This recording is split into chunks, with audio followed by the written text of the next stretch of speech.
Les 6 et 7 juin étaient la date phare du congrès annuel du GPMSE à la Grande Motte, auquel Agnus Sécurité a pris part. Michael Lejar, coprésident d'Agora Manager et directeur publication d'Agnus Sécurité, ainsi que Virginie Cadieux, directrice du pôle sécurité sûreté d'Agora Manager et du média, étaient présents dans le cadre du partenariat. Dans son discours, le président du GPMSE, Patrick Lanzafame, insiste sur la force de cohésion, l'agilité et l'adaptabilité qui permettent à son groupement de répondre aux enjeux de la sécurité. Alors, notre congrès est un congrès annuel. Il se tient donc dans des lieux qui sont complètement différents pour donner un petit peu un cachet convivial. Et chaque année, il y a des thématiques différentes. Cette année, la thématique est la suivante, c'est qu'on s'aperçoit que les entreprises ont de plus en plus besoin d'adaptabilité, de résilience, et tout va très vite, que ce soit au niveau technologie, social ou autre. Et donc, nous avons placé les différentes interventions sur les nouvelles technologies, la résilience et puis effectivement l'adaptabilité qui est aujourd'hui un des vecteurs principaux de nos entreprises. Une rencontre importante pour le CNAPS et son directeur, le préfet David Clavière, qui a souhaité répondre présent à l'invitation du GPMSE. Selon lui, il est primordial de se tenir informé des changements dans un secteur comme celui de la sécurité en pleine évolution. Alors oui, j'ai répondu à l'invitation du président, Patrick Lanzafame. Je crois que c'est mon rôle, c'est le rôle du directeur du CNAPS d'être là. Une de nos premières rencontres avec Patrick Lanzafame, c'était autour de mais le CNAPS, ses contrôleurs connaissent mal la sécurité électronique. Et d'une certaine manière, Patrick Lanzafame avait raison. Pourquoi c'est assez mal connu du CNAPS? Parce que d'abord, c'est un secteur en pleine évolution, qui bouge tout le temps, qui peut être mal appréhendé par les contrôleurs, par le CNAPS.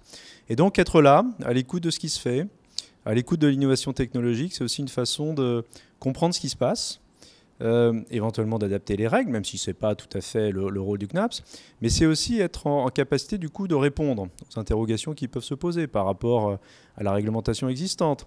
Comment on l'applique? Qu'est-ce qui doit être éventuellement assoupli? Voilà, ça vient illustrer, je crois, que le rôle que je veux impulser au CNAPS depuis mon arrivée, c'est-à-dire ce rôle d'écoute, de conseil possible, et puis d'essayer de voir avec mes agents, avec les contrôleurs, comment on s'adapte aussi, nous, à ces changements, et qu'est-ce qu'on est capable de proposer pour qu'on ne soit pas qu'en défense ou en contrôle, mais qu'on soit en accompagnement. Et ça, c'est quelque chose de très important. Rencontrant un véritable succès avec plus de 230 participants, 29 entreprises partenaires et 4 startups, le groupement professionnel des métiers de la sécurité électronique avait sorti le grand jeu au MAS Saint-Gabriel.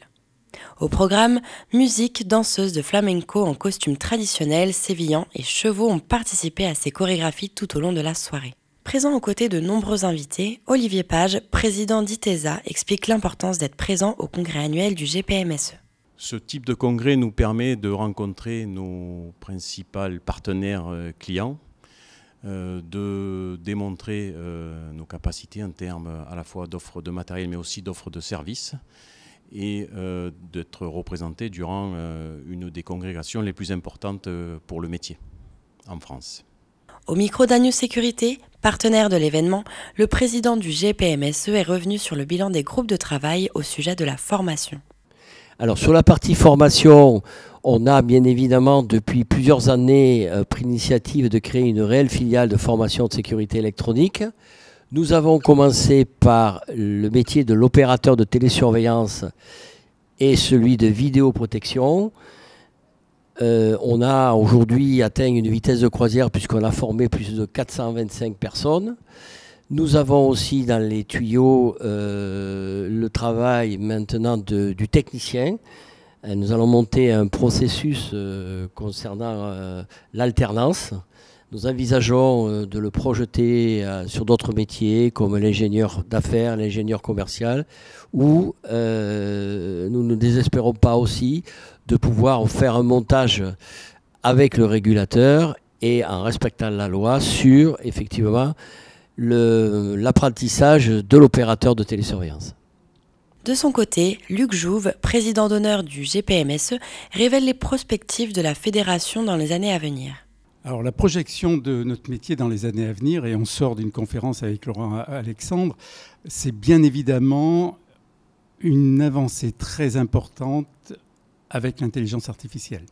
Nous le vivons depuis déjà 12 à 24 mois avec l'arrivée massive de l'intelligence artificielle dans les caméras.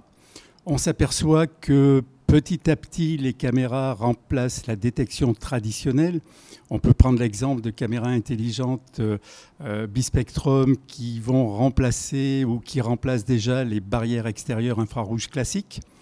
Et on peut imaginer que dans les quelques années qui arrivent, il en sera de même pour la détection intérieure, où les radars classiques que nous connaissons aujourd'hui, infrarouges ou sur d'autres technologies, seront remplacés par des micro-caméras avec de l'intelligence artificielle qui seront bien évidemment détecter un mouvement, mais qui seront aussi capables de faire la différence entre le propriétaire des lieux et un humain qui serait un cambrioleur. Pour clore ce congrès annuel, Patrick Lanzafame annonce les enjeux et l'avenir du GPMSE pour cette fin d'année 2024.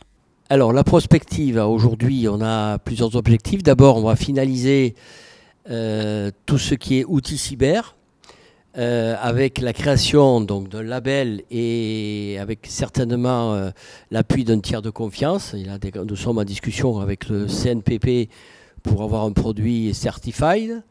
Nous travaillons aussi sur un autre produit qui s'appelle Victor, qui va permettre de pouvoir aussi aider les entreprises sur le RGPD.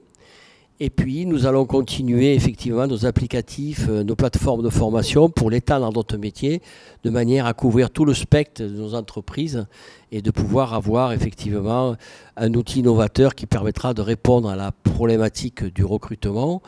On a déjà des résultats encourageants et j'espère que demain, on arrivera à combler cette problématique qui est vraiment très préoccupante pour nos entreprises et l'avenir de la profession.